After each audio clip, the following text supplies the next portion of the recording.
Welcome back to Oba's Trending Gists, where we dissect the stories making waves across the nation. Today, we are diving into a story that has everything: drama at 30,000 feet, swift justice, and some very serious questions about fairness in Nigeria. We are talking about the case of Miss Comfort Emmanson, the Ibom Air passenger, whose altercation on a flight from Uyo to Lagos has led to a lifetime ban from all Nigerian airlines and a remand in Kirikiri Prison. But is this story as straightforward as it seems? We have two press releases, one from Ibom Air and another from the Airline Operators of Nigeria. They lay out a timeline of shocking events. We are going to break it all down, and then I will give you my critical take on what this all means, especially when we compare it to other recent incidents involving high profile individuals. Stick around, you don't want to miss this. So, what exactly happened on Ibom Air flight Q9303 on Sunday, August 10th, 2025? According to the official statement from Ibom Air, the incident started with a simple standard safety instruction. Shortly after, or rather shortly before takeoff, Miss Comfort Emmanson was asked to switch off her mobile phone. She reportedly refused to comply.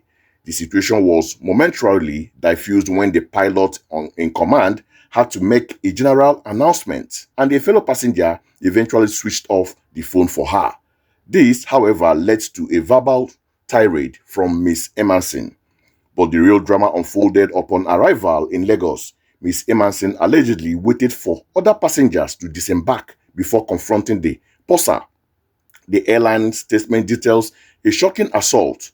She is accused of stepping on the purser's, forcibly tearing off her wig, throwing her glasses to the floor, and repeatedly assaulting her with her own footwear. When another crew member intervened, she too was allegedly slapped. It gets even more alarming. The press release states that Miss Emmanson then attempted to forcibly remove a fire extinguisher to use as a weapon, an act that could have had catastrophic consequences. By this time, the pilot had alerted airport security. Even their arrival didn't deter her. She is said to have attacked the security personnel and even slapped a ground supervisor after being removed from the aircraft. Oh, but this girl that slapped it just dash everybody for inside the plane. Now, wow. She was eventually taken into custody and handed over to the Nigerian police force. The response from the aviation industry was swift and severe. The Airline Operators of Nigeria, or AON, released their own statement, fully condemning the incident. They described it as not just disruptive, but a sustained violent attack that placed the lives of crew, passengers, and the integrity of the aircraft itself at risk. And here is the major headline. The AON has placed Ms. Emmanson on an indefinite no-flight list. This means she is banned for life from flying on any domestic or international flight operated by a member of the AON. Maybe, I don't know if private jets are included. In get money to fly private jets. Well, that's a story for another day. So, this is one of the most severe punishments we've seen handed out to an unruly passenger. The AON also used the opportunity to highlight a worrying trend, referencing recent incident involving Fuji musician King Wasiu Ayinde Marshall, known as KWAM, on a value jet flight, and the behavior of a Senator Adams Oshomole towards the airpiece staff. They've called on the Federal Airport Authority of Nigeria, that's FAN, to immediately review and tighten security at all airports. Now, here is my own critical take. Alright, let's get into my take on this because there are layers to this story that we need to peel back. First, let's be clear, the behavior described in the Ibom Air press release is absolutely unacceptable. What the girl do, they wrong, no doubt. Very, very wrong. Violence against anyone, especially airline crew who are there for passenger safety, is deplorable and must have consequences. The attempt to weaponize a fire and a wow, carry fire extinguisher or more. That get a fighter. The attempt to weaponize a fire extinguisher is a terrifying escalation that endangered everyone on board. So, on the surface, A lifetime ban and legal prosecution seems like a fitting response to ensure aviation safety. But here is where it gets complicated. The Aviation Operation or AON itself brought up the incident with KWAM. Let's compare, shall we? According to reports, KWAM, all of us know about KWAM, what happened a few days ago. Person won't use a hand, go stop playing for tarmac. How possible is that? So we all know about the story. So after a dispute of a flask he was carrying was deboarded from a value jet aircraft, he then allegedly stood in front of the plane, physically obstructing it from taxiing for takeoff. Let me repeat that. He allegedly used his body to stop an aircraft from moving. The Minister of Aviation himself, Festus, Keyamo, described this as akin to a hostage situation, and acts like that is a massive security breach, and one could argue it verges on an act of terrorism, interfering with the operations of an aircraft. So what happened to KWAM? He was reportedly given a 6-month no-fly restriction and later issued a public apology. Comfort Emmanson, on the other hand, is already in Kirikiri Prison, as confirmed by the minister's office, and has been slammed with a lifetime ban. Do you see the disparity here? While both actions are wrong, why such a massive difference in consequences? Is it because one is a world-famous musician and the other is an ordinary citizen? We have to ask these tough questions about whether justice is truly blind in Nigeria. Now, let's bring the Minister of Aviation Festus Keyamo's statement on the Comfort Emmanson's case.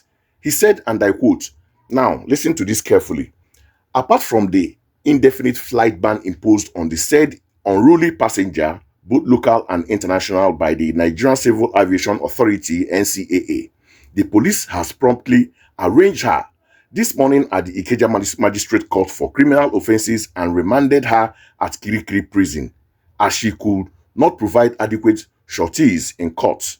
This confirmed the severity of the legal action, but the minister added a very important, and I must say, commendable point about the viral video of the incident.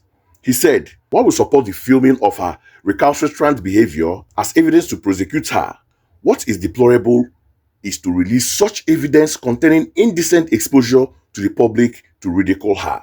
That is totally unacceptable to us. We will not fold our arms and tolerate the debasing of womanhood.